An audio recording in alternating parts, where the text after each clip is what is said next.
Take a look at two people earning the exact same salary. Fast forward 20 years, and one goes broke, the other becomes wealthy. We tend to treat personal finance like an engineering problem. The math suggests that financial success is tied strictly to the size of your paycheck, and that if you earn more, you will automatically keep more. But humans are rarely logical. When we buy expensive things we don't need, or panic sell our investments during a market dip, we are acting on fear, ego, and social pressure. Society tells us to look for financial success in driveways and luxury closets. Yet those highly visible purchases usually just signal high debt and a fragile ego. To build a genuinely secure future, we have to unlearn those visual cues. True wealth is completely invisible.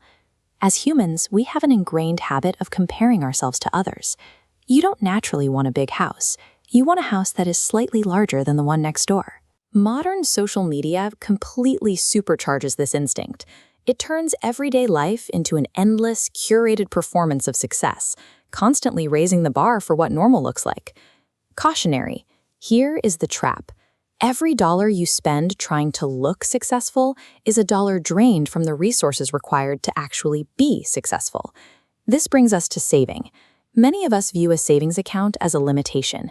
We see it as idle money, representing a fun experience or a luxury item we missed out on.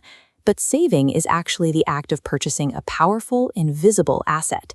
You are buying your own freedom and optionality. That unspent money gives you the physical ability to walk away from a toxic boss. It allows you to take a calculated career risk, or simply wait out a bad economy without panicking. Unspent money represents retained control over your future. What looks like visible financial limitation to everyone else is actually your invisible power. This graph illustrates compounding. By comparing a flat, linear growth line against a curve that climbs exponentially, we can see the mathematical engine that makes time far more important than financial intelligence. You do not need to pick the perfect stock or time the market perfectly. You only need the discipline to put money in and leave it completely alone for decades.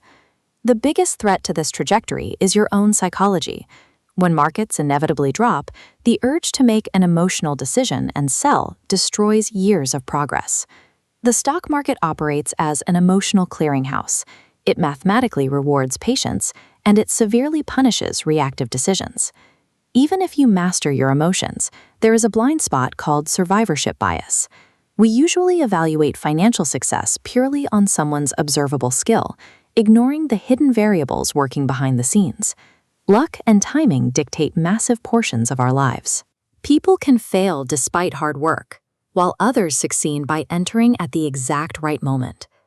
Because you cannot duplicate someone else's luck, trying to copy the exact financial journey of a billionaire is a fool's errand. Acknowledging the role of chance keeps you humble. It allows you to focus on managing your own unique path instead of chasing a ghost. We have to separate two concepts. Being rich means generating a high current income and using it to buy loud, highly visible things. Wealth is the exact opposite. Wealth is the silent collection of unspent options and the compounded time working quietly in the background.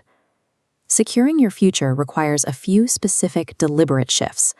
Spend less than you earn, completely ignore social comparison, and cultivate long-term patience. Achieving true financial freedom is almost never about earning more money.